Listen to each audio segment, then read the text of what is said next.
How to schedule drive up order at Target.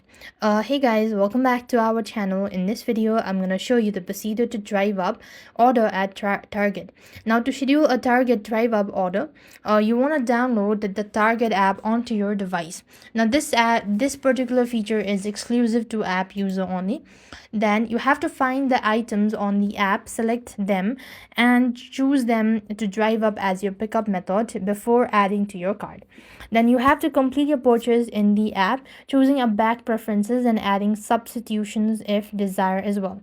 And when you're ready to pick up, you'll receive a alert when when your order is ready. Then you just want to open the app and you could toggle the button for switch to drive up. If prompted, then select I'm on my way before you leave and arrive in a designated locations, and that's how you're going to schedule a drive up order at Targets. And with that, we've completed our steps. Thank you for watching. See you in the next video.